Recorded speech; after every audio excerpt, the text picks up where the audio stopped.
Olá, tá começando o 83º episódio do A Fonte da Gigahertz, patrocinado nessa semana pela ExpressVPN. Quem tá falando aqui é o Marcos Mendes, e assim como toda semana o Felipe Espósito também tá por aqui, beleza?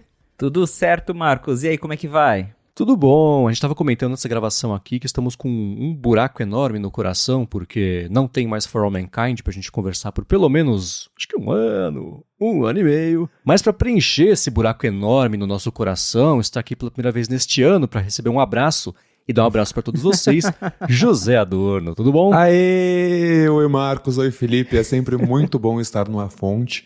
E para você ouvinte, um grande abraço.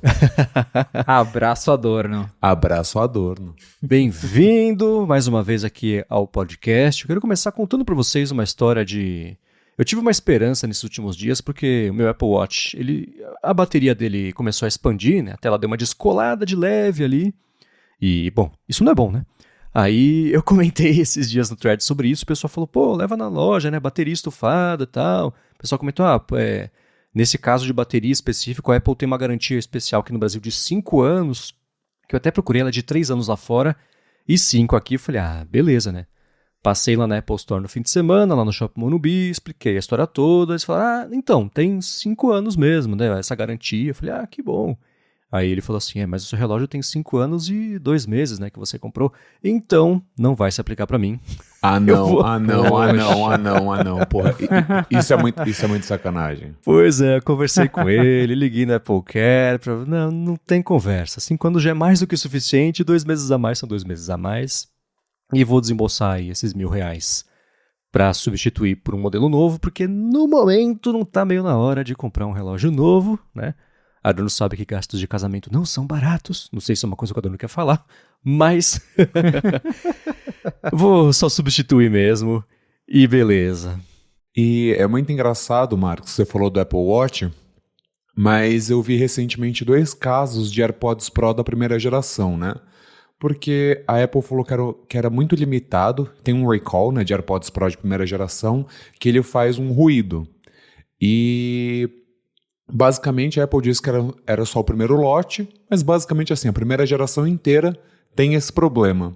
E aí eu tinha ido na Apple para trocar o meu iPhone e eu vi um senhor lá falando, o meu AirPods está com problema no som, não sei o quê. Aí a Apple, não dá para fazer nada. Aí eu queria encostar nele e falar assim, liga no suporte.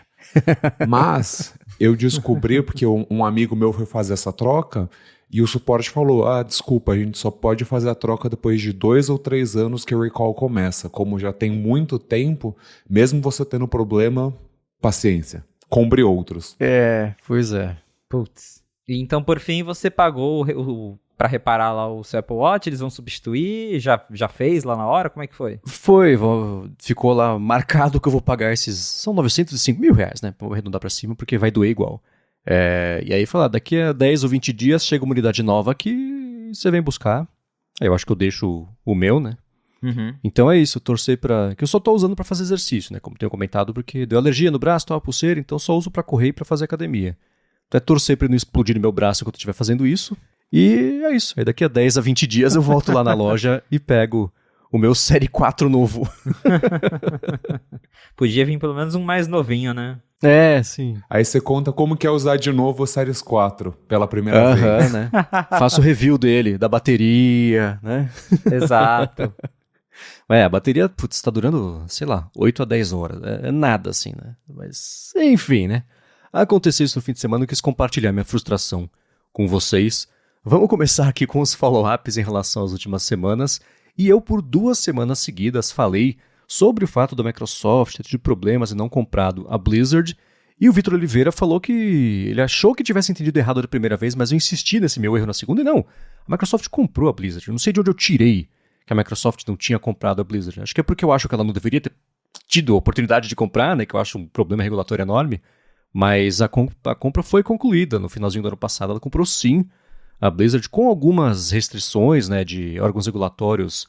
No Reino Unido teve um problema grande, nos Estados Unidos também, mas eles falaram que vão fazer o que os órgãos pediram. E sim, a Microsoft comprou a Activision Blizzard. Eu posso ter confundido com a Adobe, que desistiu de comprar a Figma, Isso. né? Eu já ia falar, porque sempre tem essas empresas tentando uma comprar outra, e aí geralmente tem algum órgão que impede recentemente foi essa da Adobe, né? Que tava tudo certo para comprar o Figma e aí desistiram, assim, por pressão dos órgãos regulatórios, então talvez rolou uma confusão com isso. Pois é, mas obrigado ao Vitor e desculpa a todo mundo que talvez tenha até falado, a Microsoft não comprou a Blizzard, escutei na fonte, foi mal, falha minha. Agora, sobre o Vision Pro, o César Miller comentou que no último fonte a gente falou sobre alguns assuntos, né, que ele acha que estão mais relacionados do que parece. Ele falou, para mim, o Vision Pro é claramente um beta da Apple, um hardware sendo lançado para aprender no mundo real e fazer um software capaz de se integrar à realidade. E se no iPhone já foi razoavelmente complexo ajustar a interface no teclado, mouse para touch, coisa assim, imagina criar um sistema todo que tenha que se adaptar a uma infinidade de ambientes e variações. Dito isso, ele segue, eu consigo ver um espaço razoavelmente curto de tempo, no espaço curto de tempo, uns 5 anos, um óculos tipo os Ray-Ban Meta, que junto das lentes tem uma tela transparente, como as demonstradas na CES. Enfim, ele conclui, pode ser devaneio meu ou só o sonho de óculos legais falando alto, mas eu acho que esse futuro está mais próximo do que imaginamos.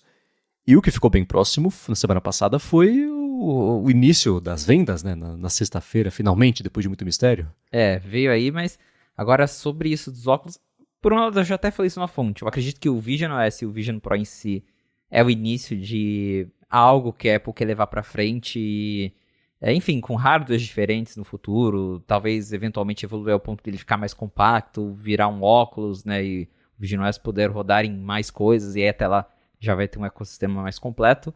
Mas eu acho que 5 anos é ser muito, muito, muito otimista, porque segundo os rumores, a gente vai levar aí de 2 a 3 anos para ter uma segunda geração do Vision Pro. Então imagina um óculos fininho rodando Vision OS. Eu colocaria uns 10 anos aí nessa conta no mínimo. Eu concordo com vocês, inclusive eu acho que não é nada que talvez a gente veja assim nessa década, né? Porque é muito interessante, né? Imagina se você compra o iPhone original em 2007 e o seu próximo grande lançamento vai ser só em 2010. Então, tipo, imagina, sei lá, você passa 4 anos com um iPhone com 2G. E o Apple Vision Pro é basicamente isso, né? Você vai passar pelo menos uns 3 anos com todas as limitações da primeira geração. Pouquíssima bateria, um headset bastante pesado. Eu ainda acho que aquela malha toda vai encardir, que vai ser uma beleza, porque não só o sebo da cabeça, mas é o sebo da testa, né? Já não basta o que os usuários de AirPods Max já não sofrem, vai ser igualzinho. O reparo dele é muito caro, provavelmente o usuário vai ter que trocar a bateria em algum momento desses 2 a 3 anos aí, vai ter que comprar um novo battery pack. Então, realmente, eu acho que vai ser uma experiência o Apple Vision Pro. Estava escrevendo sobre isso, que o Cool publicou, né? Que a pré-venda foi um sucesso, entre aspas, né? Parece que vendeu entre 160 mil a 180 mil unidades. Mas agora a Apple vai ter que ir para a batalha, né? Que é manter esse momentum e conseguir fazer com que os desenvolvedores e os usuários vejam valor no produto. Uhum.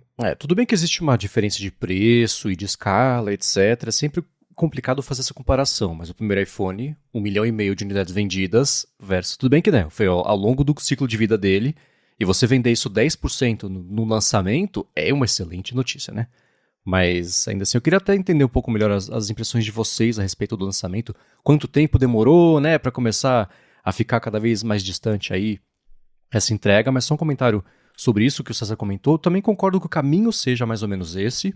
5 anos eu acho complicado pelo que vocês mesmos disseram, né? Que se o plano dessa segunda versão, que deve ser mais leve, deve ter mais bateria, né?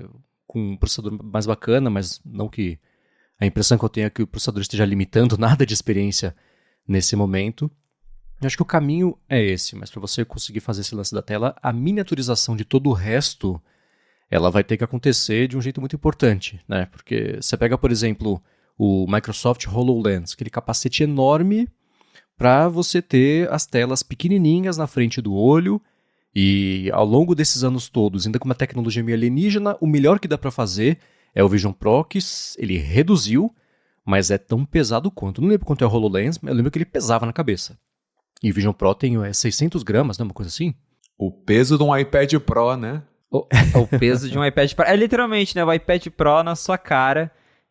Mas acho que é em torno de 600, 700 gramas, que a Apple fala que varia dependendo do que você tá usando ali, né? Porque você pode trocar os acessórios, mas pesadinho. Sim. São propostas bem diferentes, né? O Vision Pro ele é feito para, se você quiser, você tá isolado do ambiente e tá imerso ali numa coisa digital, com óculos, por melhor que seja a tecnologia, quem usa óculos sabe que não cobre todo o campo visual, né? Acho que propostas um pouco diferentes. Mas coisas do tipo, o teclado, você tem que digitar catando milho, essas coisinhas, é claro que isso sim dá para imaginar que vai evoluir, afinal a gente já viu esse tipo de coisa evoluir e com outros dispositivos, né? Mas é interessante que essa comparação com o iPad, porque o Adorno escreveu um texto bem interessante lá no BDR, com uma teoria, uma opinião, fazendo um paralelo bem bacana sobre o Vision Pro e o mercado, a categoria iPad de produto. Vamos falar um pouquinho disso? Vamos falar um pouquinho disso. De fato, o Apple Vision Pro, pelo menos a princípio, é realmente o iPad mais caro que você vai comprar. E esse título dessa matéria veio numa conversa com o Felipe, porque a gente adora brincar que a gente tem um monte de iPad em casa, a gente tem gaveta de iPad, todos os iPads fazem a mesma coisa. E o Apple Vision Pro vai literalmente colocar um app de iPad flutuando na tua cara. Então, por enquanto, são pouquíssimos os aplicativos que estão sendo desenvolvidos para Vision Pro exclusivamente. O primeiro problema é que os desenvolvedores não têm acesso, segundo que é muito caro comprar um Vision Pro, limitado aos Estados Unidos, e muitas das coisas a Apple ainda não permite que o desenvolvedor teste. Então, ele não tem acesso livre às funções do Vision Pro, ele não tem acesso a todas as APIs que ele teria no iPhone.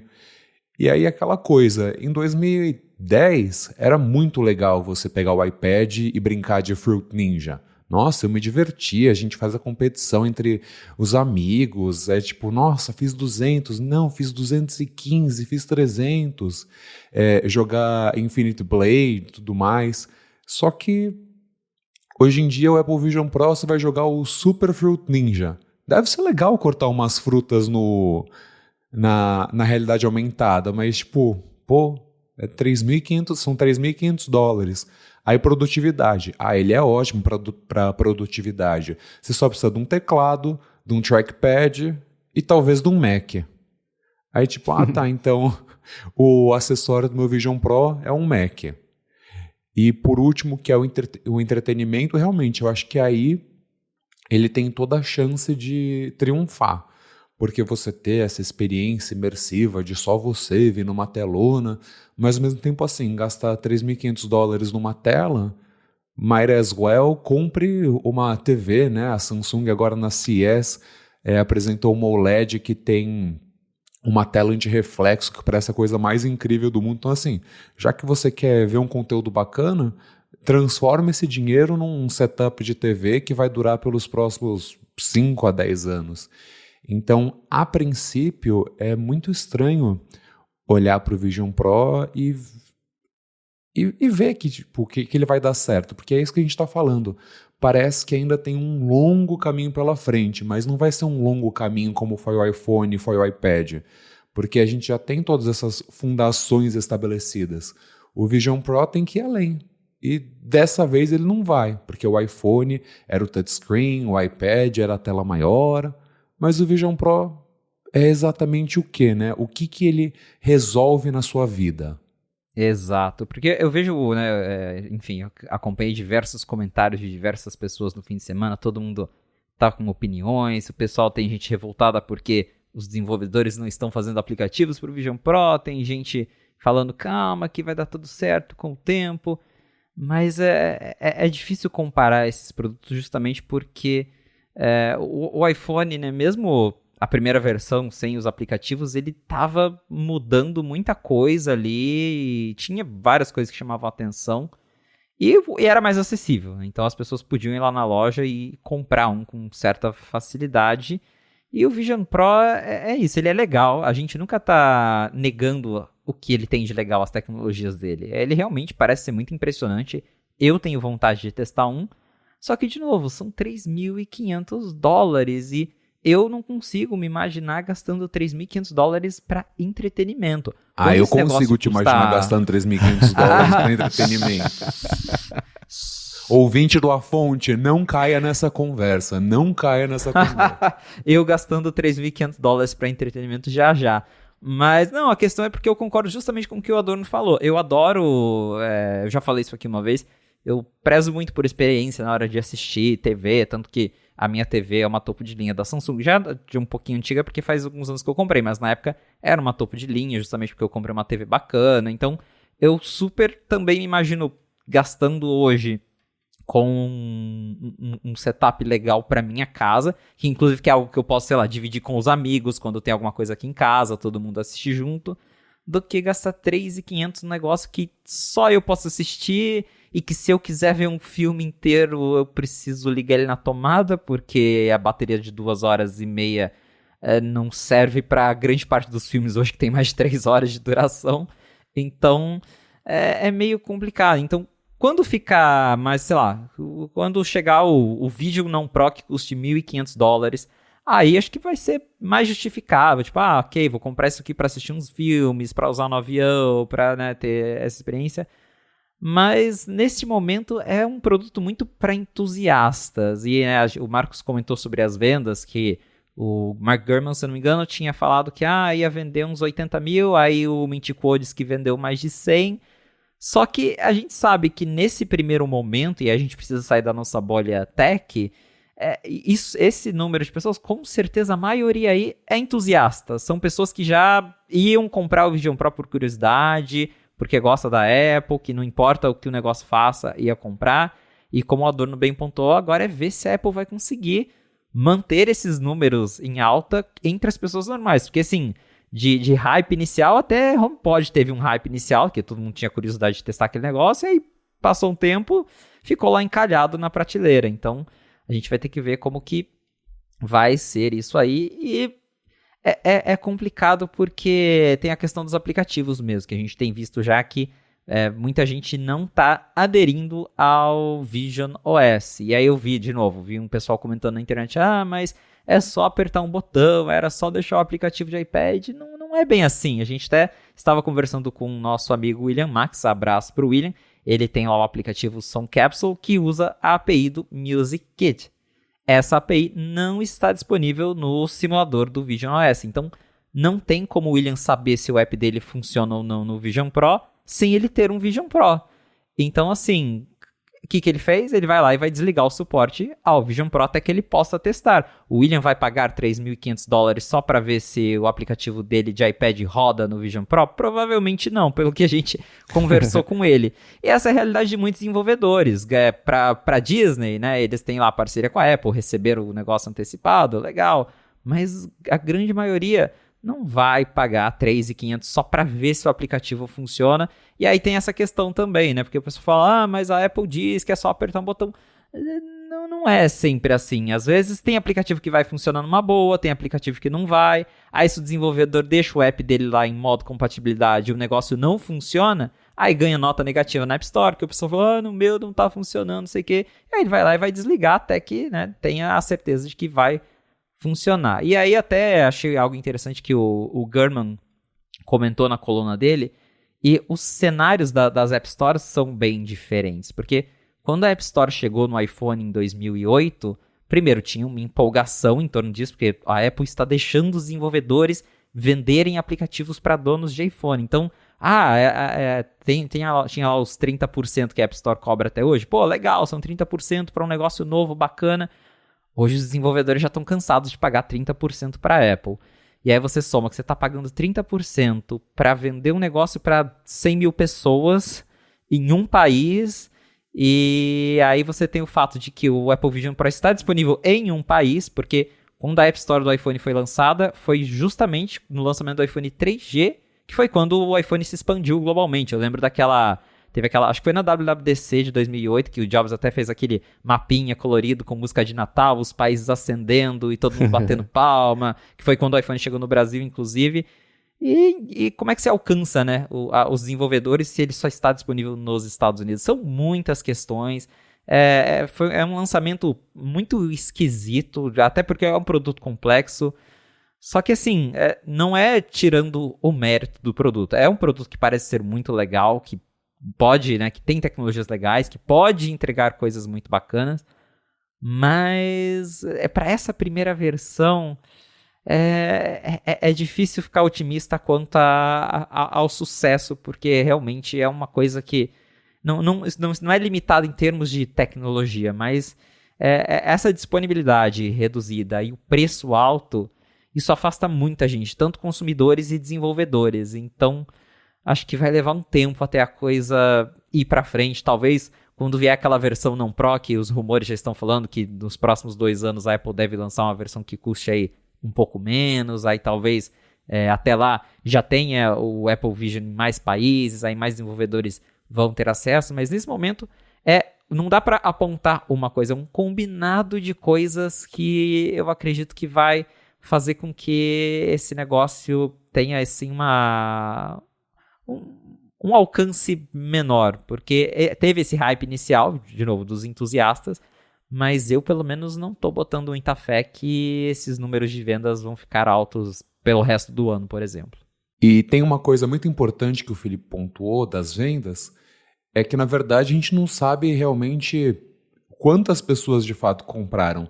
Eu vi alguns usuários da bolha tech, do Twitter, do Threads, que assim, a pessoa pediu 3, 4 Vision Pro, de, tipo, vou pegar com a pulseira, né? Com o headband diferente, porque eu não sei qual que vai ser na minha cabeça. Meu chefe mesmo pegou um Vision Pro que ele falou assim, eu quero colocar na cabeça, ver como é, e eu vou devolver no dia seguinte. E disse ele que assim, tem mais uma galera que ele conhece que vai fazer a mesma coisa. E isso é muito comum nos Estados Unidos. Eu acho que a gente não faz tanto aqui com tecnologia como eles fazem lá. Eles compram uma tonelada de produtos tech, dá uma semana eles devolvem. Tipo, não quebrou, não nada, obrigado, já fiz meu conteúdo, toma de volta. Então, eu acho que também vale a pena não só a gente ficar de olho nessa primeira parte da pré-venda, mas como que isso vai ser daqui para frente, porque é muito provável que não só muita gente devolva o produto, porque tem essa curiosidade, mas ele vai demorar, vai ser difícil de conseguir, vai estar sempre disponível, porque iPhone a gente sabe como que é, né? Lança, ficam 2, 3 meses até normalizar e depois normaliza, mas num caso de um produto tão caro como esse, como que vai ser, né? Porque por enquanto parece que qualquer pessoa pode comprar, né? De tá fácil aí, tá sempre ali. O Arthur me lembrou uma coisa que eu não lembro qual podcast foi, mas quando o WWDC era em São Francisco, algum podcast grande de tecnologia, o cara falou, putz, eu tava sem meu equipamento aqui, eu pedi, comprei na Amazon, usei, gravei e devolvi depois. Falei, pô, que sacanagem, né? Então o pessoal costuma mesmo fazer isso. É meio normal, né? O que é engraçado. Agora, a parte sobre não ter aplicativos, e faz total sentido esse lance, especialmente de devs independentes, não terem como testar, garantir a qualidade, etc., ao invés de arriscar de receber um review ruim na App Store, porque assim, né, imagina a pessoa comprou um negócio por $3.500, aí tenta usar um app e não funciona, ela vai ficar brava, ela vai lá xingar muito no Twitter, né, então é melhor impedir que isso aconteça, porque você prejudica o seu app de graça, né. Mas tem um outro lado disso, que são empresas grandes aí que estão ou optando por não fazer um app, elas estão ativamente não fazendo nada, ou então ainda, mesmo tendo tido tempo aí desde junho até agora para lançar aplicativos e dar esse suporte inicial, esse suporte não está lá. Do ponto de vista de uma Netflix, por exemplo, que já desde a Apple TV ela não tem suporte ao Now Playing, esse tipo de coisa, e agora eles estão estendendo isso ao Vision Pro e também não dando suporte. Como é que vocês enxergam essa situação do ponto de vista da Apple? Quão vulnerável ou quão na mão, dependendo aí de app de terceiros, ela está considerando uma plataforma nova e que essa disponibilidade inicial, pelo menos a meu ver, ela é meio importante, né? Dá pra ver isso até assim, como uma forma de boicote das empresas, que de novo é o que o Gurman meio tocou nesse assunto na coluna dele, porque a Apple ela tá num momento de causar insatisfação nessas empresas grandes justamente por causa da comissão da App Store. Então, a Apple tá no abrigo. O Spotify esses dias soltou uma nota lá por conta da decisão dos Estados Unidos, que a Apple foi obrigada a liberar os desenvolvedores a colocar links externos, só que a Apple ainda assim vai tirar uma comissão de 27%. Aí o Spotify já soltou uma nota de repúdio contra a Apple. Então, dá para entender o porquê que eles não querem embarcar nessa, porque, né, de certa forma, eles estariam ajudando ali a Apple a hypar o produto novo deles, sendo que eles mesmos estão insatisfeitos com a empresa. Então, dá para falar que é um certo boicote, né, de empresas como Netflix. Netflix, eles meio que cortaram relações assim que a Apple lançou o Apple TV+. Porque eu lembro que a Apple sempre destacava a Netflix nas keynotes, né, quando lançava a Apple TV, eles falavam, a Netflix já vai atualizar com suporte ao 4K, HDR, né, Apple TV. Aí lançou o Apple TV+, acabou, assim, a Netflix parou de se importar muito. Eles dão atenção ao iPhone e ao iPad porque tem que dar, porque são produtos de muito sucesso que estão por aí com muita gente, então precisam suportar. Mas o Vision Pro, né, uma plataforma nova com 100 mil pessoas e já tem essa coisa dos 30%, já tem a disputa com a Apple, são concorrentes diretos. Então dá pra entender por que eles não estão lá. E eu acho muito engraçado porque, assim, de novo, né, aí vem a visão lá da bolha tech, do pessoal mais acalorado, que fala, mas a Netflix vai perder muitos assinantes se ela não liberar. Vai perder o quê? 5 assinantes? A Netflix vai quebrar. Não vai perder nada. Porque as 5 pessoas que compraram o Vision Pro vão ter que abrir o Safari pra assistir. Né? Não vai perder. Então, assim, nesse primeiro momento, vai ser muito chato para a pessoa que comprar os 3.500. Acho que pode acabar afetando um pouco a Apple, porque o consumidor normal talvez fale, mas né, não tem Netflix nesse negócio. Então, acho que acaba afetando mais a Apple do que afetando essas empresas. Então, é uma situação realmente bem delicada. Talvez, se o Vision Pro se tornar uma plataforma, né, que cresça tanto quanto o iPhone, aí talvez fique difícil para a Netflix, Spotify ignorá-lo e eventualmente eles façam o aplicativo. Mas a própria Apple não tem app do Apple TV Plus para Android até hoje. Então, assim, né, o pessoal fala da Netflix, mas a Apple também manda o povo abrir o Safari no Android. Então, elas por elas, né? Chumbo trocado. E isso é muito comum, né? Porque é muito engraçado. A gente está sempre muito próximo dessa bolha tech. Então, a nossa visão acaba ficando distorcida da realidade muitas vezes. Você pega o Spotify. Quanto tempo que demorou para trazer suporte ao HomePod? Ou ainda nem suporta, né? De tipo, quantos usuários deixaram de assinar o Spotify por causa do HomePod? Nenhum, eu tenho certeza. Eu aposto. Então, tipo, a gente não, porque se o Spotify não for rápido, não colocar suporte ao HomePod, eles estão ferrados. No fim das contas, a Apple descontinuou o HomePod antes do Spotify trazer suporte. Então, assim, às vezes não vale a pena. E é isso, a Apple é muito grande, tem muito dinheiro, é muito fácil. Agora, especificamente para o Spotify e para a Netflix, que o core business deles é perder dinheiro, porque você ser um streaming de filme, série, não tá com nada, e você fazer um streaming de música não tá com nada, o cara vai lá, vai gastar uma grana em cima e não vai trazer retorno. É isso, ninguém vai cancelar a Netflix porque não está disponível no Vision Pro, e também ninguém vai assinar a Netflix porque está disponível no Vision Pro. E para o Spotify é a mesma coisa. Então, assim, eu acho que, do ponto de vista mercadológico, eles estão corretos. Espera mesmo, paciência, e se for um sucesso, aí eles embarcam. Mas é isso que o Felipe falou. Eles estão bastante chateados. Tem toda a questão, não só do Apple TV Plus, mas a Netflix não pode colocar os jogos dela dentro do aplicativo da Netflix, porque a Apple não permite.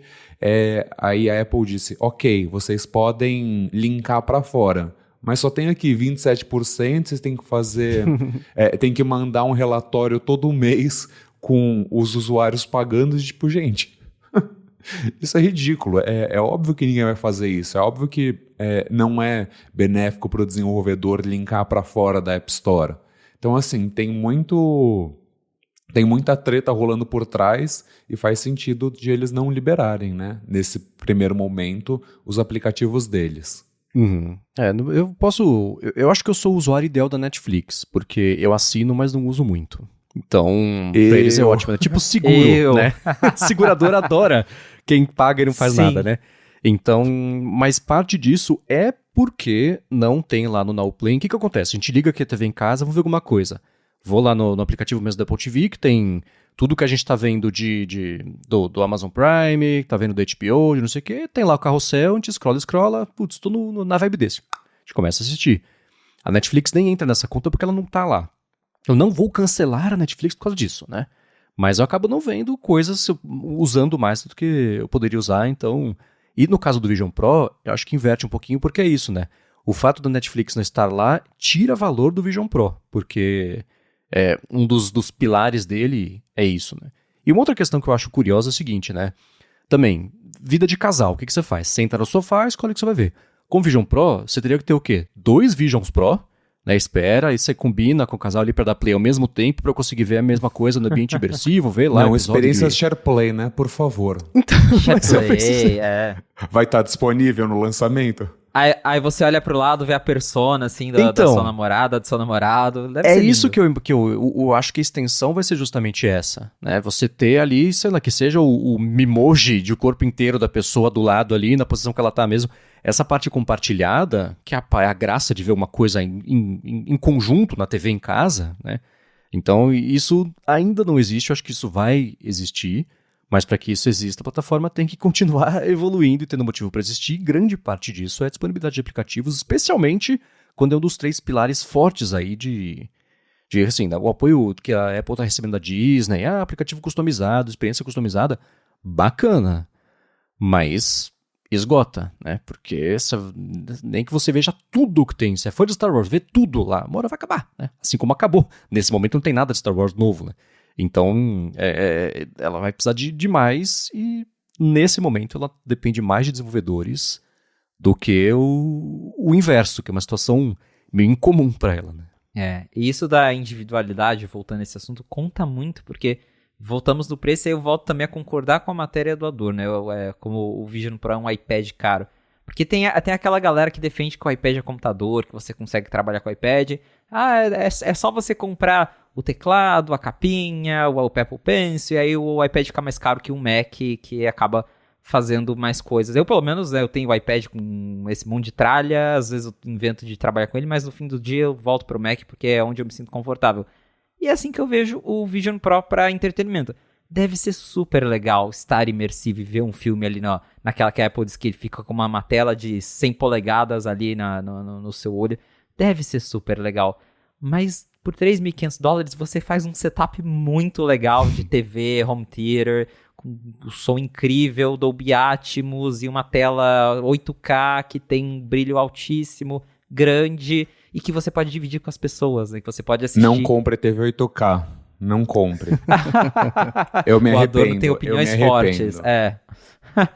Adorno tem opiniões fortes sobre TV 8K. Mas assim, com $3.500 você compra um equipamento que dá pra também se divertir bastante e compartilhar essa diversão. Então, é o paralelo de iPad e Mac, assim. O iPad é divertido, é legal ver ele flutuando no Magic Keyboard.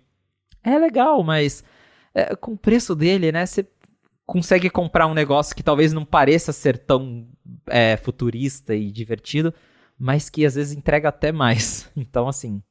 Você quer comentar, Adorno, por que não comprar uma TV 8K? Comento. Na verdade, o maior motivo, e isso eu não sabia até comprar a TV, ela tem um gasto energético gigante. Eu acho que eu precisei ver uma matéria no The Verge falando que a Europa queria banir as TVs 8K. Aí eu, tá.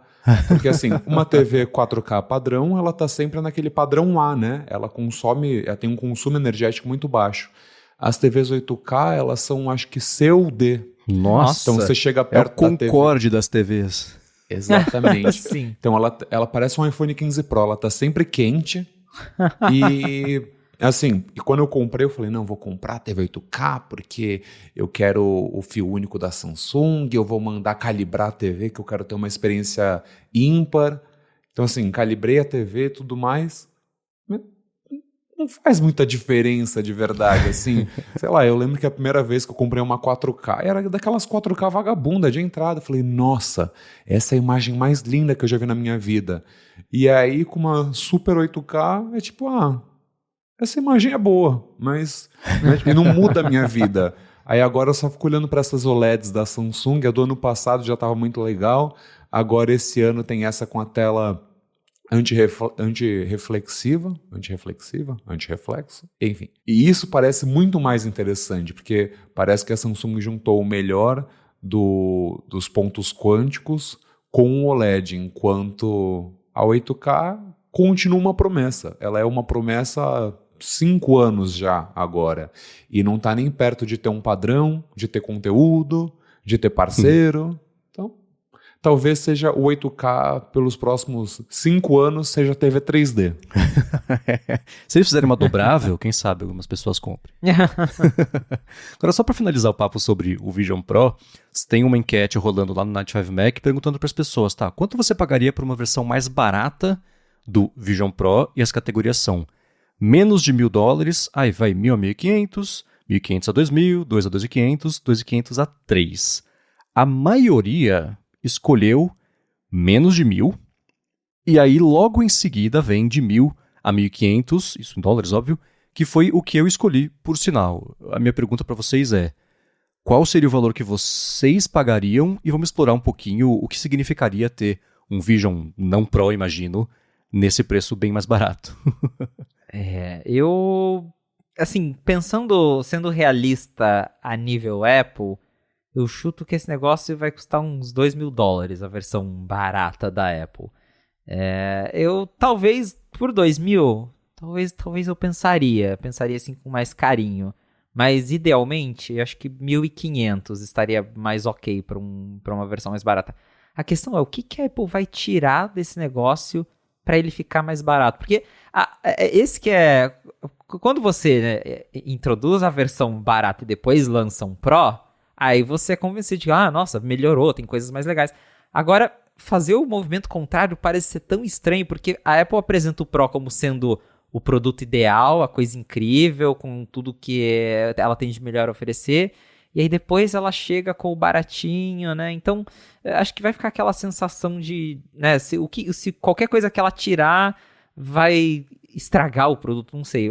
Uma coisa que eu acho óbvia que vai sair da versão mais barata é o EyeSight, que é o olho 3D ali na frente, e que, justamente, né, a Apple defende que isso deixa a pessoa conectada com os outros, né, para não ficar totalmente isolada. Vai ser a primeira coisa que eles vão tirar de uma versão mais barata, eu tenho certeza disso, porque até eu lembro que falaram que tem é como se tivesse uma tela 3D ali na frente, então deve ser um negócio super caro para fazer.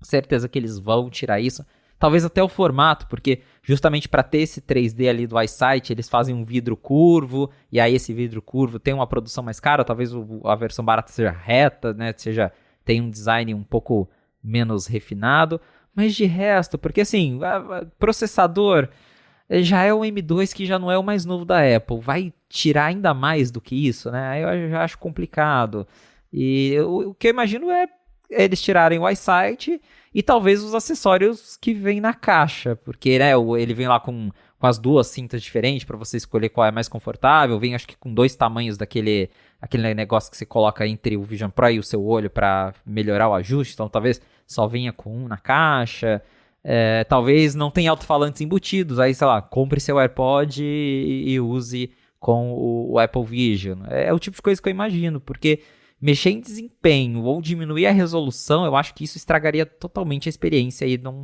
não faria sentido. Eu acho que um valor que a Apple consideraria o Apple Vision seria em torno de $2.000 a $2.500, que é isso que o Felipe falou, não tem o que tirar. É muito complicado, você não pode tirar a ultra tela realista, você não pode tirar os sensores, porque senão você cai no problema que todo óculos de realidade virtual tem, que é você mexer a cabeça e as coisas não mexerem com você. Eu experimentei poucos, mas assim, experimentei alguns óculos de realidade virtual e todos eles me dão enjoo eventualmente.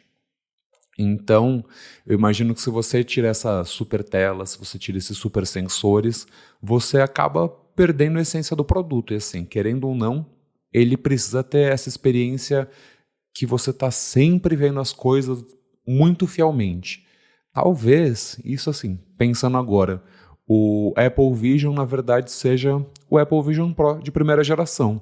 A Apple lance uma segunda geração e diminua o valor do primeiro. Eu acho que isso faz muito mais sentido, porque tirando o EyeSight e acessórios, não tem muito mais o que tirar. A Apple não pode trazer um chip R6.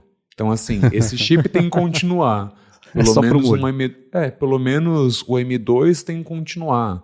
Talvez você possa colocar materiais mais baratos no headset. Mas a tecnologia dele em si não pode mudar. Então, na verdade, às vezes eu acho que esse Apple Vision aí não vai existir. A Apple quis chamar de Pro porque Pro é bonito, porque custa $3.500. Mas pelos rumores que a gente tinha ouvido é que, na verdade, se tinha a ideia de criar um headset mais barato, já foi com Deus, né? Porque já é tão difícil produzir um caro, imagina um barato. Acho que a estratégia, se esse for o caso que você comentou, de manter ele como mais barato, é o que a Apple fez com o Apple Watch. Pra quem não lembra, lá no começo, né, tinha o Apple Watch, e aí quando eles lançaram o Series 2, eles inventaram o Series 1. E o Series 1 era basicamente o Apple Watch original, que eles colocaram o chip do 2 dentro dele, mas essencialmente ele era o mesmo hardware. Não tinha, ele continuava não sendo a prova d'água, continuava tendo os mesmos sensores. Então pode ser que eles façam isso. Ao invés de fato fazer o modelo mais barato, eles vão pegar esse modelo que foi lançado como Pro, dá lá talvez um tapinha, tira algumas das coisas inclusas na caixa, e aí ele fica, né, $1.000 mais barato. Pode ser essa a estratégia. Eu acho que tirar coisas da caixa é inevitável. E ele vai continuar, a versão Pro vai continuar o mesmo preço. Vão tirar o paninho. Então, né? Aos pouquinhos aqui, nem você pega o primeiro iPhone que vinha com dock, vinha com paninho, vinha com aquela... Ele tinha um berço de acrílico super bonitinho, assim, era um monte de coisa, né? Hoje em dia, então acho que vai ser a mesma coisa, né? Não vem nem com carregador, vem só... Que sorte a sua você ter comprado e veio na caixa, porque todo o resto... Vem o iPhone com o iOS, é o conteúdo da caixa. Exato, né? E eu acho que essas coisas que ela poderia tirar, a gente, conforme... Eu vou usar o agente aqui de um jeito bem abrangente, tá? Conforme for interagindo com ele, entendendo, etc., vai dar para perceber quais são as coisas que você pode... Né? O EyeSight é com certeza, né? Porque é uma funcionalidade que deve ser a mais cara do dispositivo, que é para os outros, não é para quem comprou, né? Você não interage com isso, né? Eu já falei, se tem uma luz que acende e apaga, causa a mesma situação que a pessoa está te vendo ou não, né? Os sensores de posição da mão, etc. Em parte, isso é essencial para o sistema funcionar. Mas se você, por exemplo, não tiver o sensor com a precisão da posição de quanto você torceu o dedo ali para sei lá, e você interagir com algum tipo de hardware, você ter um controle, mesmo que seja um mouse, um trackpad, um Siri Remote, sei lá, para você ir apontando para lá e para cá, e já substitui um pouco dessa tecnologia também. Né? Dá para ir barateando, mas tem que ver quanto ela está disposta a tornar o produto menos tecnologia alienígena para ainda assim ele ser caro. Ela vai anunciar, tá aqui o novo Vision não Pro por $1.800. Que absurdo, que caro, né? Que coisa, por que vai comprar isso? A crítica vai vir do mesmo jeito, né? Então, a gente sabe que não vai adiantar, não sei que custe $500, $800, $1.000 que seja, $999, né? Que é o preço padrão Apple. As críticas vão continuar a mesma coisa, né? Muita gente que critica hoje é porque é caro. Se custasse mais barato, pra que eu vou usar? Não sei, mas agora eu tô disposto a comprar e testar e ver qual que é o uso versus, que absurdo, né? 3 pau pra isso. Sei lá.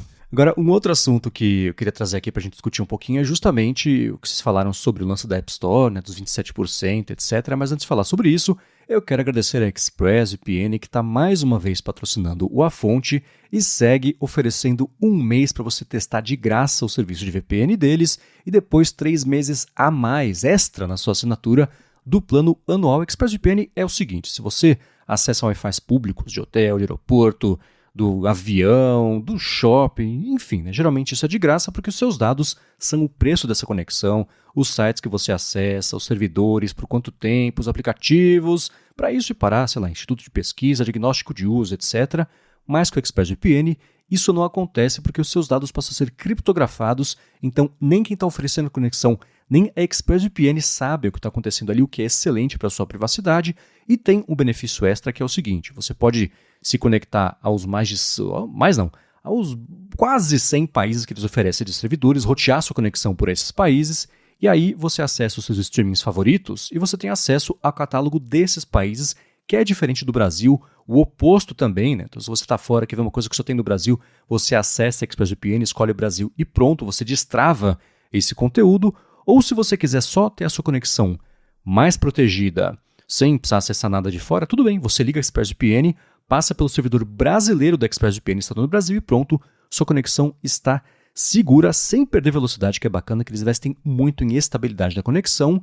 E para você ver como é fácil instalar e cômodo usar a ExpressVPN no seu iPhone, no iPad, no Mac, na Apple TV agora finalmente tem suporte a isso também, que está excelente, o suporte direto na Apple TV, no roteador da sua casa se você quiser, faz o seguinte, vai em expressvpn.com/afonte, dá mais piadinha, você vai testar por um mês de graça, depois se você for assinar o plano anual, que você vai querer assinar, que eu sei, você vai ter 3 meses a mais ao final dos 12, só porque foi por meio do link expressvpn.com/afonte.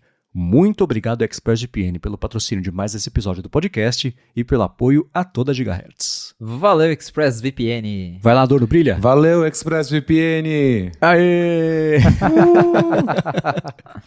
Muito bem, muitas notícias envolvendo bastidores, órgãos regulatórios e processos e etc. nessa última semana. A primeira, na verdade, foi meio de última hora, que a Apple teve que, no fim das contas, parar de vender mesmo a Apple Watch nos Estados Unidos com o oxímetro. E aí o CEO da Máximo, né, que é a empresa que causou tudo, causou não, né? A empresa que reclamou que a Apple está usando patentes que não deveria, etc., falou, é até melhor, que o oxímetro nem funciona direito do Apple Watch. Mas está aí, nesse momento, não está sendo vendido nos Estados Unidos o Apple Watch, o Série 9 e também o Ultra 2 com a função de oxímetro ligada, e o Felipe Espósito trouxe uma notícia bem interessante no 95 Mac, que disse que a Apple estava preparada há um certo tempo já para esse que é o pior cenário para ela, né? Isso, então rolou isso, foi uma decisão final até que as duas cheguem num acordo. A Apple teve que tirar o oxímetro do Apple Watch para continuar vendendo ele nos Estados Unidos. Inclusive, eu achei muito engraçado essa entrevista, né, que o CEO da Máximo deu, porque ele falando, né, porque o oxímetro da Apple é impreciso, mas você não tá falando que a Apple tá roubando sua tecnologia, então quer dizer que a sua tecnologia é imprecisa. Ficou um clima meio esquisito aí nessa fala dele, e essa briga vai longe, né, a gente sabe que essa briga vai longe, mas sim, a Apple já estava pronta há meses para tirar o oxímetro do Apple Watch, porque ela meio que ela diz que lançou um modelo revisado, que ele até tem lá, termina com o final LW/A. Então, se você estiver nos Estados Unidos e comprar lá um Apple Watch e ver que o part number termina com LW/A, você está comprando um modelo sem oxímetro. E aí o pessoal estava se perguntando, mas a Apple tirou mesmo, né, o hardware do oxímetro? Não, ele é essencialmente o mesmo Apple Watch que está disponível no mundo inteiro. Eles só mudaram esse part number para poder limitar por software. Então, o que a Apple fez foi colocar um arquivo lá dentro do WatchOS que coloca, modelos LW/A.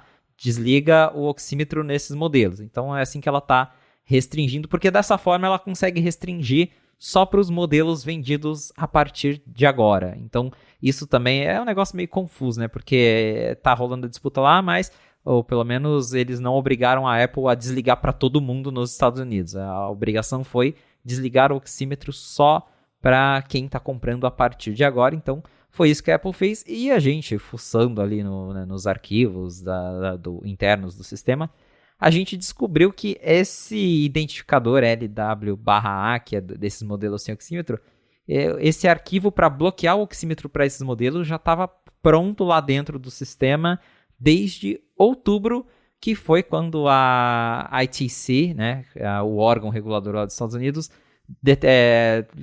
confirmou lá que a juíza tinha determinado que a Apple tinha infringido as patentes da Máximo. A Apple tentou recorrer e aí em outubro a ITC falou, não, a Apple de fato infringiu patentes. Então, assim que a ITC falou isso, mesmo antes de determinar, né, o congelamento ali das vendas, a Apple já tinha feito um sistema para desligar o oxímetro nos Estados Unidos, porque provavelmente eles já estavam esperando o pior. Lógico que eles tentaram recorrer naturalmente, seguraram até onde deu, mas desde outubro a Apple já sabia que ia dar ruim. Ô Felipe, me tira uma dúvida. Se eu comprar então o Apple Watch nos Estados Unidos nesse momento e quiser usar aqui no Brasil, o que acontece? Compre da Target. Compre da Target, exatamente. Porque o bloqueio, neste momento, ele não é por localização, não é por região, é por modelo. Então, se você comprar esse bendito Apple Watch LW/A, você vai ficar sem oxímetro até a Apple resolver essa questão aí com a máxima. O modelo é quase o mesmo, o modelo, no caso, o sistema que a Apple está usando é quase o mesmo que ela usou quando ela lançou o eletrocardiograma lá no Series 4. Porque naquela época ele era restrito aos modelos dos Estados Unidos. Só que ao invés de um arquivo proibido, era um arquivo determinando, olha, ECG apenas nos modelos, eu acho que era LL/A, que é o modelo padrão dos Estados Unidos. Então se você comprasse lá e trouxesse para o Brasil, que foi o que eu fiz, funcionava aqui. Só que agora é o caso invertido, né? Se você comprar esse modelo lá, ele vai ficar bloqueado em qualquer lugar do mundo. Então, para a galera que vai para os Estados Unidos e quer comprar um Apple Watch, vai numa Target, né, procura em alguma loja, uma Best Buy da vida, confere o modelo e aí se não for esse modelo novo revisado, aí você compra que vai funcionar normalmente. Agora, se é o modelo revisado, você vai ficar sem o oxímetro mesmo trazendo ele para outros países. Beleza, então tá todo mundo avisado. Agora, a outra parte regulatória que pintou na semana passada, que a gente deu uma pincelada no comecinho do episódio aqui, diz respeito à App Store. Tem o caso, né, da Epic Games, que não vai e vem danado. A Epic processou a Apple, foram, 8 ou 10 acusações, a Epic perdeu todas, exceto uma que dizia que a Apple teria, que ela abusa do poder dela ao impedir que o pessoal que faz aplicativos coloque no app, escuta, quer assinar por fora? É mais barato, clica aqui, né, toca aqui, sei lá. E aí a Apple recorreu disso, foi parar lá na Suprema Corte americana, a Suprema Corte falou, ó, não temos nada a ver com essa história, e faz sentido porque a Suprema Corte ela fica sempre insegura de julgar casos específicos, porque o lance dela é fazer muito mais as políticas mais amplas, né? Se o caso fosse sobre empresas de tecnologia poderem ou não fazer isso, ela poderia dar um pitaco ali, mas como é alguma coisa específica, ela falou, resolvam aí, né? Então a Apple teve que cumprir essa determinação e ela, meio de surpresa, na semana passada mesmo, logo depois que a Suprema Corte falou que não ia mexer, teve que fazer um anúncio muito curioso por conta de uma tela específica que a gente vai comentar aqui sobre como é que vai funcionar quando você tocar no aplicativo para ir para fora, para fazer assinatura mais barata, etc. Tem uma série de regras bem específicas a respeito disso, sendo uma delas justamente que mesmo você assinando uma Netflix por fora, por exemplo, a Apple vai cobrar 27% de comissão em cima disso, com base numa auditoria que vai ter que ser feita tanto por parte... Assim, o aplicativo fala, escuta, de forma proativa, eu aqui, né, recebi tantas assinaturas por meio desse link externo, então toma aqui 27% disso. E a Apple falou, escuta, isso tem que ser auditável, a gente pode ter que dar uma olhada nos dados, então deixa isso pronto aí. E aí ficam me perguntando sobre o quão factível é fazer uma coisa dessa. A própria Apple já botou um asterisco enorme a respeito disso. Mas vamos lá, por onde vocês querem começar a falar sobre essa bagunça toda, que certamente na última vez também que vai virar notícia. É engraçado, porque assim, nesse caso da Apple e da Epic, já diria Dilma, vai todo mundo perder, né? Nem quem ganhar ou perder, vai todo mundo perder. Porque a Epic perdeu, porque é ela que levou essa briga até o fim, com sangue nos olhos, e ela perdeu, porque a Apple foi forçada a liberar os pagamentos externos, mas ao mesmo tempo a juíza falou que a Epic descumpriu regras e que a Apple faz o que ela quiser com a Epic, então o Fortnite continua banido do iOS, então a Epic não ganhou nada com essa briga. A Apple, de certa forma, também saiu perdendo por um lado, porque foi forçada a mudar algumas das regras, só que ela tá mudando daquele jeito, né? Porque ela vai permitir os desenvolvedores a linkar para plataformas externas, para você assinar um serviço pelo site, ao invés de assinar pela App Store, para fazer uma compra por fora.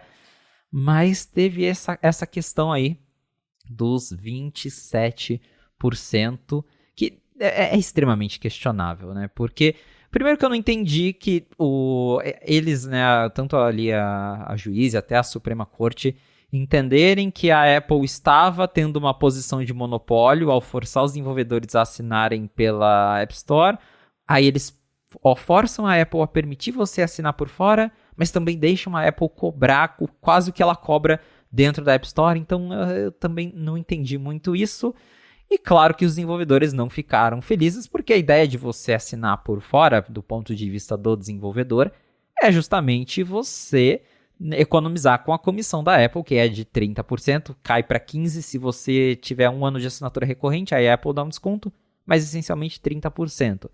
E aí agora a Apple está cobrando 27% para quem vende algum conteúdo por fora da App Store. E esses são 3%, né, de desconto, que no fim acaba saindo até mais caro para o desenvolvedor, porque aí ao invés de você pagar 30% para a Apple, você paga 27%, mais, sei lá, 5% de uma plataforma de pagamentos da vida, que é como se aqui no Brasil a galera que vende em e-commerce tem que pagar lá a taxa da PagSeguro, exato, a taxa da maquininha. Então, é essencialmente isso. A taxa acaba sendo mais cara do que esses 3% de desconto que a Apple te dá, então você perde dinheiro fazendo isso. Então, como o Adorno bem pontuou no começo do episódio, acho que não vai ter nenhum desenvolvedor aderindo a esse sistema, porque simplesmente não é viável.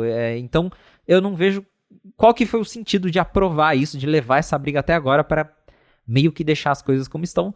Mas aí, né, tem esse porém que o Marcos disse sobre a Apple auditar os desenvolvedores, que a Apple basicamente virou a Receita Federal, né? Eles estarão lá esperando para ver se vou pedir ali para você fazer a sua declaração, e aí se você cai na malha fina, talvez você tenha um problema, mas tem um asterisco, porque a própria Apple reconhece que ela não vai conseguir dar conta do volume de revisar cada aplicativo, né, de pedir ali a auditoria de cada aplicativo disponível na App Store, porque é muita gente. Então, ela vai perder um tanto, porque ela não vai conseguir olhar o de todo mundo. O que eu imagino ela vai ficar atenta aos grandões, né, uma Netflix da vida, que a gente sabe que é a galera que tá doida para botar um link externo na App Store. Então, esses aí eu tenho certeza que ela vai pedir um relatório todo mês para dar aquela conferida, mas vai ter muito desenvolvedor que talvez vai acabar colocando desenvolvedores menores, e aí talvez ela, né, não consiga controlar tudo isso. Então é um caso assim tão esquisito, porque o resumo do resumo é isso. A Epic não ganhou, a Apple conseguiu ainda ali dar uma volta por cima e implementar essa cobrança mesmo para os links por fora, mas ela também, né, não saiu de toda vitoriosa, porque pela primeira vez aí nos Estados Unidos ela sendo obrigada a flexibilizar as regras da App Store em meio ao que a União Europeia já determinou que ela vai ter que estar de acordo aí até março, e em meio, né, ali o Departamento de Justiça dos Estados Unidos investigando a Apple por antitruste e talvez forçando aí de fato ela a abrir de vez a App Store, assim como na União Europeia. Então assim, a situação não tá legal para nenhuma dos lados envolvidos nessa briga, nem para a Epic e nem para a Apple. Os Estados Unidos são um caso muito interessante, né? Porque a filosofia americana é engraçada, né? A terra da liberdade, minha propriedade. Então, assim, não tem muito o que a justiça julgar ali, porque o que acontece? A Apple tem a lojinha dela. É a maior lojinha de aplicativo? É a maior lojinha, é a única. Mas o produto é dela, né? Então, você quer aproveitar de uma base de 1 bilhão e 200 milhões de usuários, você vai ter que pagar um pedágio. E isso, não estou dizendo que eu concordo, mas essa é uma lógica americana muito básica. Você está na minha casa, são as minhas regras. Então, não tem o que fazer. Você quer jogar para tua casa? Tá bom, então cria tua plataforma. Tira teu aplicativo, acessa pelo Safari, acessa pelo Chrome. Paciência. E ninguém quer isso. O Spotify sabe que se ele sair da App Store, acabou. Porque ele não vai sobreviver só de Android. A Netflix, a mesma coisa. Então, a Apple realmente ganhou nos Estados Unidos. Não tem muito o que fazer.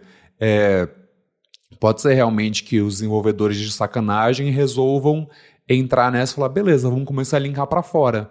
Mas aí eles vão ter que se preocupar com esse outro gasto adicional, que é o processamento, tem toda a questão de fraude, vai ter que pagar para a Apple eventualmente alguma coisa. Então, eu não acho que vai ser uma dor de cabeça que as pessoas, ou que os desenvolvedores e as empresas vão querer entrar. Então, vai ficar como está hoje. A Netflix vai permitir que você assine por fora, o Spotify, o YouTube, e vida que segue. ao menos que seja uma decisão da Suprema Corte, do Departamento de Justiça, que fale, olha, agora a gente vai começar a aplicar as mesmas regras da União Europeia, o que também é muito difícil, vai ficar como está, porque essa filosofia americana de que minha propriedade, minhas regras, minha lojinha, a Apple se beneficia em cima disso. Então, grande dia.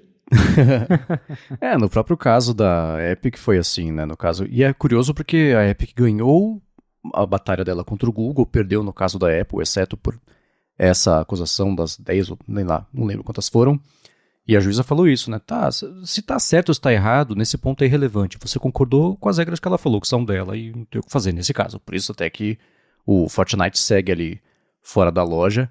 E a forma como a Apple implementou isso eu acho muito curiosa, que tem 2 pontos, né? Tem esse que eu falei sobre quem faz o aplicativo tem que mandar para a Apple um relatório de quantas vendas foram feitas em até 7 dias depois da pessoa ter clicado no link, ou tocado, né, no link.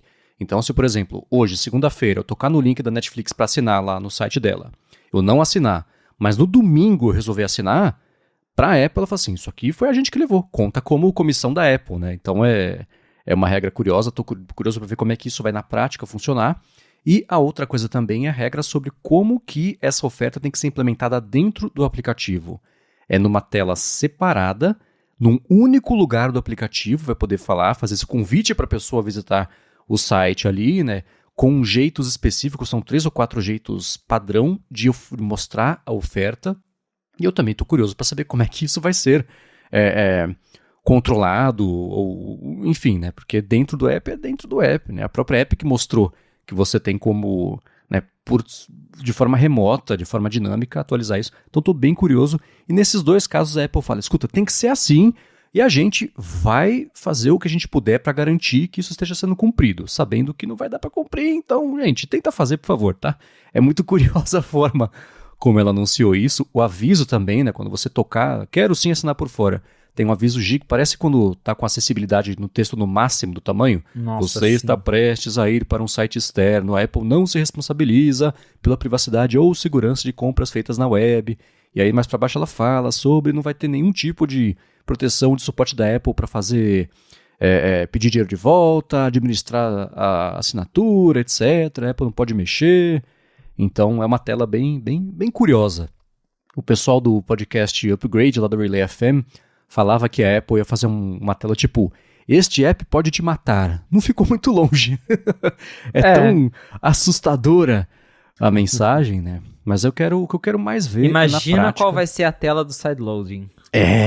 Verdade, né? Verdade. Ah, mas a União Europeia não é bagunça, não. Eles vão meter o louco pra cima da Apple. Na hora que a Apple falar, só pode ser assim. Eles vão falar, nananina, não. Vai ser do jeito que eu quiser.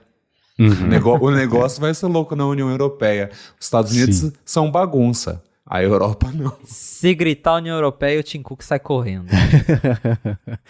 Desse jeito que está anunciado na App Store americana, já não rolaria na União Europeia que lá eles falam, não, você faz o que a gente está pedindo, não faz só tecnicamente, faz o que a gente quis dizer, né? Você entendeu o que é para fazer, faça aí, né?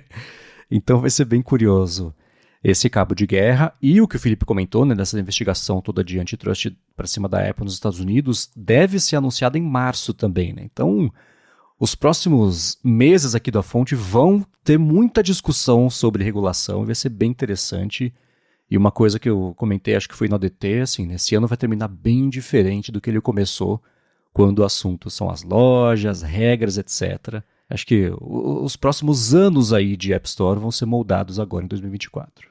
Muita coisa vai mudar, porque isso da União Europeia já vai abalar muito a Apple, isso com certeza vai, porque daí, né, a gente tá falando de sideloading, de realmente permitir que você instale aplicativos por fora, tá todo mundo super curioso para ver como que a Apple vai lidar com isso, mas aí sim a estrutura de negócios da App Store vai ser bastante abalada, porque daí a gente também não está falando só de um país, nós estamos falando da União Europeia com vários países, e países que são importantes para a Apple, porque a Apple tem uma base bem grande lá na Europa também, então ela vai sentir esse baque. Isso está abrindo precedentes, a gente já falou aqui em outros episódios da Fonte que o Japão também já pretende criar ali sua própria lei antitrust, que também vai envolver a App Store, então aos poucos o mundo inteiro vai cair em cima da Apple e eventualmente ela vai ter que acabar se rendendo para todo mundo, porque agora ela vai liberar só para a União Europeia, mas aí daqui a pouco os Estados Unidos está em cima, e Japão vai em cima, a hora que a gente vê o Brasil tá tentando fazer alguma coisa também, então o cerco está se fechando para a Apple e realmente a App Store ela vai terminar esse ano muito diferente de como ela começou. Agora, este caso específico da Epic é bem o que o Adorno falou, né? Com essa ideia da propriedade e tudo. Basicamente a decisão, né? A determinação lá nos Estados Unidos foi: você tem que deixar os desenvolvedores linkarem para um site externo. Eles não determinaram como, não impediram a Apple de fazer qualquer outra coisa, então é isso que ela está fazendo. Ela está deixando eles linkarem para fora e vai continuar cobrando por isso. Mas, brincadeira à parte, é isso que o Felipe falou. A Apple vai ser uma empresa muito diferente no fim do ano. E faz sentido, assim. Eles precisam, como todas essas grandes big techs, precisam de uma regulação maior. Então, é provável realmente que, eventualmente, ela tenha que aceitar um pagamento de fora livre. E acho que o maior ponto com base nisso é a loja do Mac. O Mac sempre permitiu o que agora a gente chama de sideload. Você sempre baixou o aplicativo de fora. Então, por que não permitir no iPhone? Por que não no iPad? A gente estava falando de como a única App Store valiosa é a do iPhone. Então, assim, a do Mac não deu certo. A do tvOS não existe. A do WatchOS não existe. A do iMessage... ninguém sabe o que é a loja do iMessage. E com o Vision Pro vai ficar parecido. Então, assim, pro bem do negócio deles, eles vão precisar aceitar essas mudanças. E aí a gente volta para aquela coisa que lá em 2019 a Apple falou que não era só mais uma empresa de hardware e software, mas também uma empresa de serviço. O foco da Apple daqui para frente, claro, é vender produtos super premium, mas é vender serviço. É assim que eles vão ganhar dinheiro daqui para frente. Eles não vão mais ganhar dinheiro com iPhone. Eles vão ganhar dinheiro com o Apple TV Plus, com o Apple Music, com o Apple Fitness, talvez com uma assinatura de inteligência artificial, que a Samsung já falou que vai fazer, né? Não sei se a gente vai abordar isso, mas a Samsung disse que só vai dar AI gratuita por 2 anos. Então, tem muita coisa que a Apple vai começar a cobrar o usuário e eles vão ter que começar a se ajustar. Porque é aquela coisa, nenhuma empresa deveria ser tão grande, nenhuma empresa deveria ganhar tanto dinheiro, nenhuma empresa deveria ter tanto controle. Então, realmente, 2024 vai ser um ano muito interessante para o consumidor e para as Big Techs. Sorte a nossa, não vai faltar pauta aqui no A Fonte. Agora, pra gente finalizar o episódio, a gente vai ressuscitar o A Fonte Responde, a parte que, se você quiser saber alguma coisa, tiver uma dúvida, quer saber o que a gente acha sobre um assunto específico, vai em gigahertz.fm/feedback e manda a sua pergunta pra gente. O que o Sanderson Marinho fez? Ele falou assim: com a linha Pixel e Galaxy S24 mostrando como a IA vai ajudar a tornar a vida mais produtiva e criativa nos flagships da Samsung e do Google, vocês acham que a Apple pode trazer alguma coisa, no mínimo, à altura do que foi apresentado pelas concorrentes? E, qualquer que seja o que é que ela vem apresentar, né, na área de IA, vocês acham que vai ficar limitado aos iPhones 16, ou seja lá qual iPhone que ela for lançar isso, limitado a partir do chip A17 Pro, por exemplo, e possíveis variantes, ou também ao iOS 18, mas com mais recursos aí nos iPhones mais novos? E eu vou complementar essa pergunta do Sanderson e quero saber do Felipe, que teve acesso, está usando, já testando qual que é a variação do Galaxy S24 que você está testando? O modelo base mesmo. Boa. Achei que ele já estava testando uma build do iOS 18 aí, eu já estava aqui. Essa a gente ainda não pode falar. Ainda não. A Samsung fez na semana passada o evento do Unpacked, né, para anunciar os telefones novos dela, com uma série de funções de IA. A gente falou bastante a fundo nisso no último ADT, e eu dei minhas opiniões sobre isso, então eu só vou escutar e aprender aqui o que vocês acharam sobre as novidades do aparelho, mas especificamente, sobre o aparelho, o Felipe está usando já. E aí? Então, estou com o Galaxy S24, modelo base mesmo, porque são 3 modelos. É o S24, o S24 Plus e o Ultra, que é aquele grandão que tem a lente de zoom, de super zoom lá. Eu já testei o S23 Ultra, agora a Samsung me mandou o modelo base. Eu estou usando ele já há quase uma semana, porque logo depois do evento de anúncio ele já me mandaram, vai começar a vender no Brasil semana que vem, tá em pré-venda, mas a venda oficial mesmo acho que começa agora, nessa semana no caso. E acho que deve ser o único londrinense com um S24, né? Uau, que exclusividade. Mas tá sendo uma experiência bem legal e curiosa, porque a Samsung deu muito foco na inteligência artificial, justamente porque é o que tem de novo nesse telefone. Assim, sendo bem sincero, eu tive o S23 Ultra, então, em termos de hardware, ele ganhou lá um processador novo, mas o design dele, inclusive, falando aqui de design, antes de entrar nas partes de recurso, na linha não Ultra, até o Ultra, na verdade, todos os telefones eles ficaram mais quadradinhos e tá bem parecido com o iPhone. O Ultra, inclusive, agora também é feito de titânio, então rolou aí uma boa inspiração de design, tá realmente bem parecido, mas tá bonitinho, mas de resto, assim, não, as câmeras estão extremamente parecidas, tá tudo muito parecido. O foco do evento foi realmente a inteligência artificial, que agora vem embarcada já nos telefones. E aí, né, acho que tem dois lados de ver isso. O primeiro é que eu vejo um pessoal falando, mas não tem exatamente nada de novo, né? Já dava para fazer esse tipo de coisa, né? Porque o que essencialmente tem ali que a Samsung apresentou? Inteligência artificial para editar fotos. Então você consegue recortar, mover objetos, alterar uma foto, você gira a foto e ele preenche os lados ao invés de só recortar e diminuir a foto. Coisas que a gente sabe que já existe, né, em várias plataformas. Mas a questão é que isso agora vem embarcado no celular, então você não precisa baixar um aplicativo, você usa direto ali. Mesma coisa com tradução em tempo real nas ligações. Eu testei isso rapidinho ontem, funciona. Tem ali um certo delay, mas funciona. Eu chamei um amigo meu, a gente fez uma conversa, eu falando em português e ele em inglês, só pra gente ver ali. E ele me ouvia numa voz robotizada, como se eu estivesse falando em inglês por cima da minha voz ao fundo em português. Então, assim, são recursos muito legais que já vem embutido no celular. Um negócio que eu achei incrível é o de resumo. Ele resume tanto notas e gravação de áudio. Então, você vai lá no gravador de voz, você gravou uma palestra, por exemplo. Ele transcreve tudo aquilo em texto e ele faz um resumo em tópicos de tudo que foi falado ali naquela gravação de áudio, mesmo para as notas que você escreve no celular. Isso é coisa, né, que o GPT faz, só que agora já vem direto no seu celular e torna isso mais acessível para as pessoas comuns. Porque, de novo, volta naquilo da bolha tech. Pra gente, né, a gente já está acostumado a baixar o GPT, a usar essas plataformas Whisper para transcrever, mas a minha mãe não vai baixar o Whisper para transcrever o áudio que ela gravou. Porém, se isso vem embutido no celular, aí pode ser que ela use porque ela grava áudios no celular dela. E acho que esse que é o ponto. A Samsung e a Google, eles estão implementando isso já no celular para as pessoas usarem ali com uma facilidade grande. O negócio de AI para editar as fotos, nem entrando na questão de porque isso modifica a foto, é questionável, não.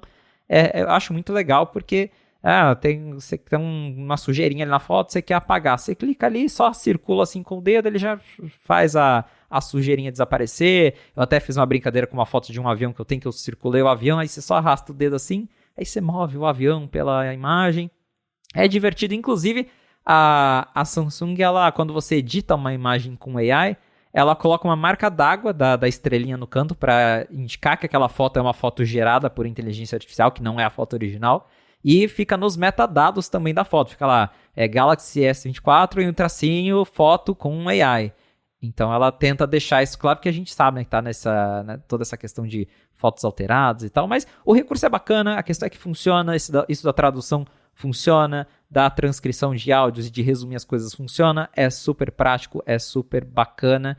E tem também outro recurso bem interessante que eu não sei quanto eu usaria isso no meu dia a dia, mas brincando ali parece ser legal, que é o de circular para pesquisar, que você só segura ali no botão, daí a tela lá entra no modo que você pode circular qualquer coisa, e aí você circula uma foto Eu mesmo testei ele com uma foto que eu tirei com o da minha mesinha de canto ali da cama, que tem o HomePod, aí o iPhone tava no stand com a tela ligada, aí você circula o HomePod, aí ele já aparece o resultado de busca lá, HomePod, né, resultados do Google, né, aparece coisas para você comprar, para você ver vídeos, e aí eu circulei o iPhone que tava lá com a capa do álbum da Taylor Swift, ele já mostrou qual que era o álbum que tava tocando, achei super bacana isso. E uma coisa que eu achei legal, que principalmente por vir do Google, é uma questão que eles se preocuparam um pouco com privacidade das pessoas, porque eu fiquei curioso para saber o que acontece se eu circular uma pessoa, né? Eu peguei uma foto minha e circulei para ver se ia aparecer eu, né, nas buscas. E não aparece, aí aparece um aviso, as buscas para as pessoas são limitadas.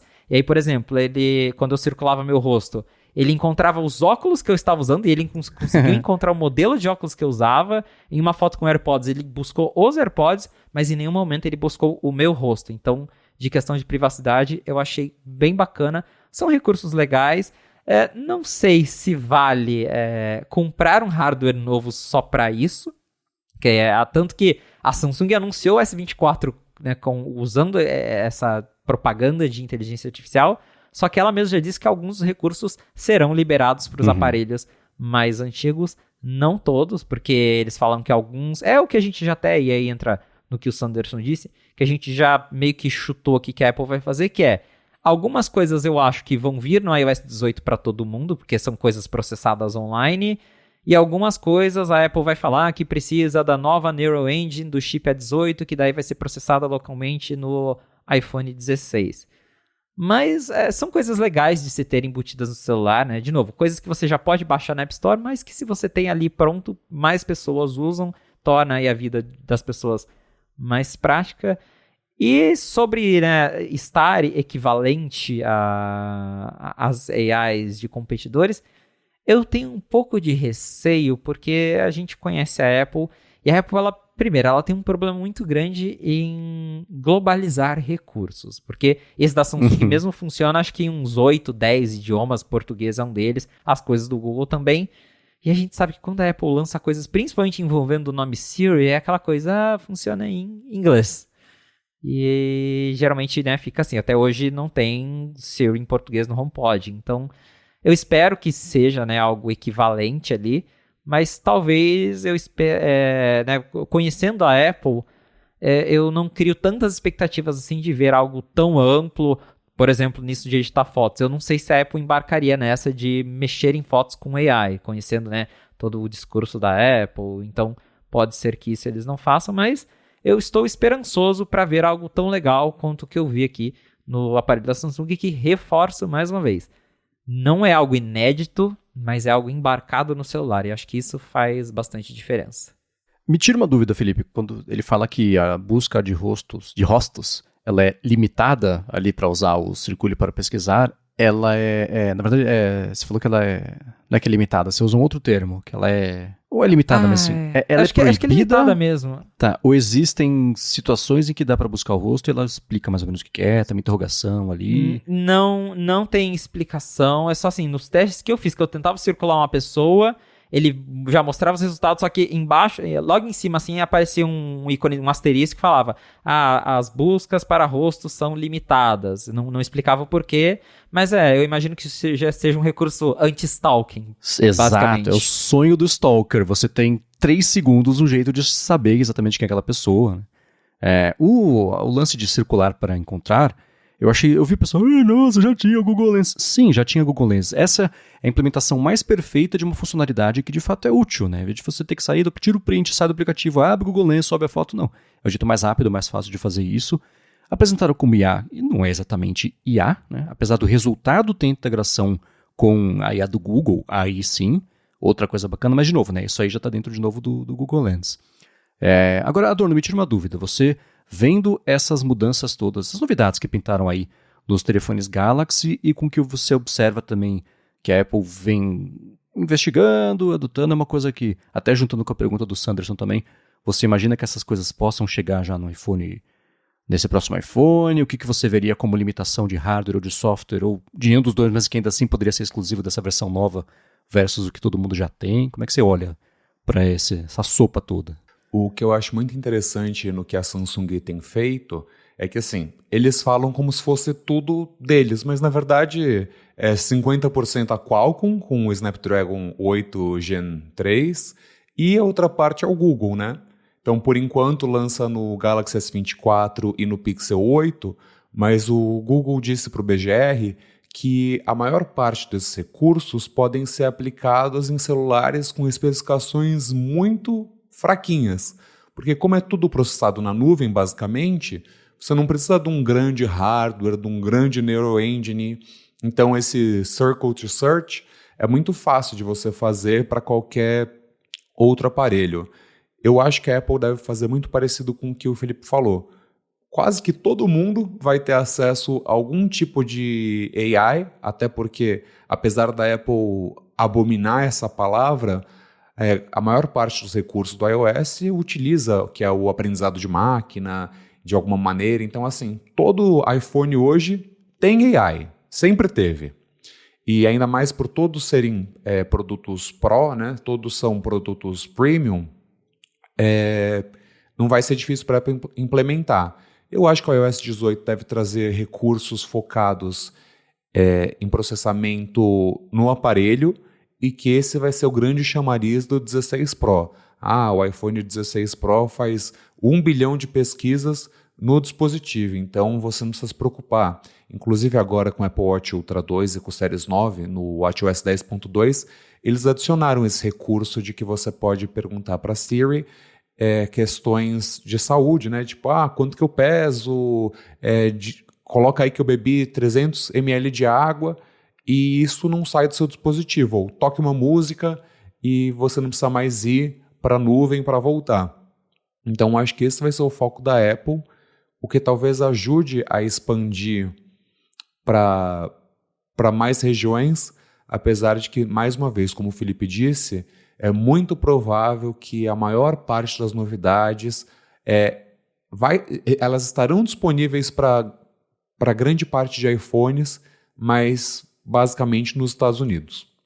Então a gente vai ter várias coisas de AI, só que é tipo, precisa da Siri em inglês americano. E aí sabe quando a gente vai ter acesso a esse recurso. Se você fala inglês, legal para você, parabéns, use inglês. Se você não fala, fique com menos recursos. É curioso porque essas IAs todas que são baseadas nos grandes modelos de linguagem, elas já nascem meio poliglotas, né? Uma coisa que eu tenho comentado em alguns podcasts, porque é isso, né? Assim, tem todo a base de dados ali. A grande mágica do modelo Transformer é entender como é que funciona, transforma tudo em cálculo, mas entender como é que funciona a sintaxe de cada idioma para poder fazer a previsão da palavra que vem a seguir, etc. Então, a vantagem, por que funciona, o ChatGPT funciona em quase todos os idiomas? Porque eu não preciso ensinar para ele aprendeu sozinho a falar os idiomas todos. A diferença é que ele funciona melhor em inglês, por quê? Porque o OpenAI está testando em inglês, achando os bugs e resolvendo, né? Então, idiomas menos falados tendem a ter resultados menos confiáveis, alucina mais, né? Até quando é um resultado útil, ele é bem menos detalhado do que como é que seria em inglês. Então, tá aí, por exemplo, o motivo de uma limitação de idiomas.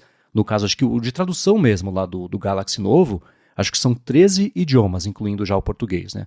Não são 100, né? Então, é por causa disso. A vantagem, a notícia é bacana que ele já sai da caixa falando um monte de coisa, mas a Apple sendo a Apple, né, ela vai querer ter a certeza de que funciona bem, não vai alucinar, não vai xingar ninguém em, sei lá, Swahili, só porque ela não conseguiu testar ainda. Então, vai ter mesmo, eu acho que essa limitação aí no começo. A minha visão, eu explorei isso bem a fundo no último texto para o Mac Magazine, que eu acho que, na verdade eu concluí que nem precisa ter uma Siri GPT, porque o tempo que a gente passa usando a Siri, mesmo se ela funcionasse, ele é uma porcentagem minúscula do tempo que a gente passa no telefone. A gente passa no telefone mexendo nos aplicativos, usando ferramentas. E você desmembrar a IA.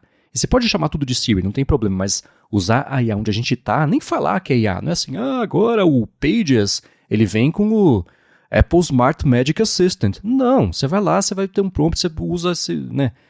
A interação Siri vai Intelligence. ser... hoje em dia já é assim, né? Você tem a Siri, Você tem as sugestões da Siri. Não tem nada disso, não é a Siri que está sugerindo, mas a Apple chamou de sugestões Meu da Deus, Siri. eu falei o nome da carangueja, o HomePod tá falando aqui atrás de mim.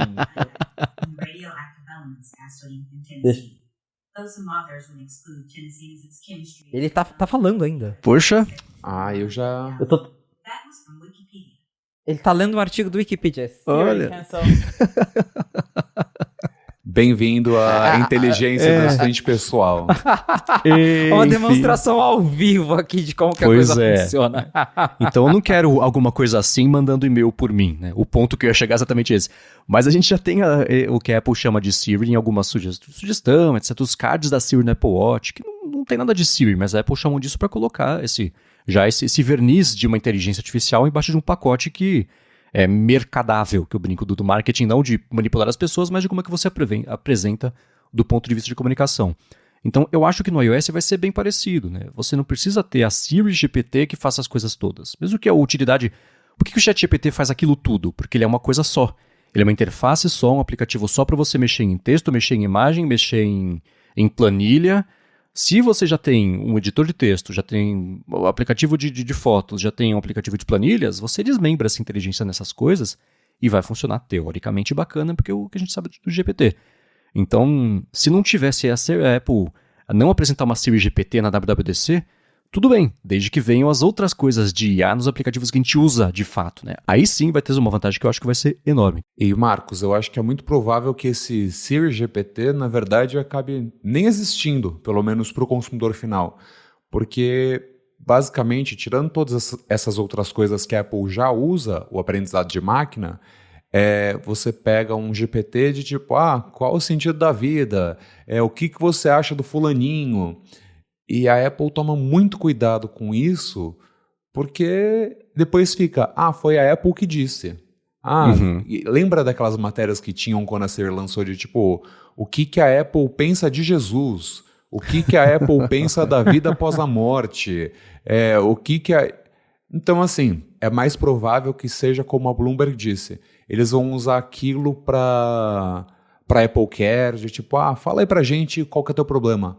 Identificamos aqui, beleza. Então você faz isso. E aí você não precisa de um atendente ali, você deixa aquela primeira base do suporte, você manda todo mundo embora e só deixa o suporte especializado do gerente para cima, de tipo, é um caso específico, ok, vamos te mandar para uma pessoa, mas a gente resolve aqui na inteligência artificial.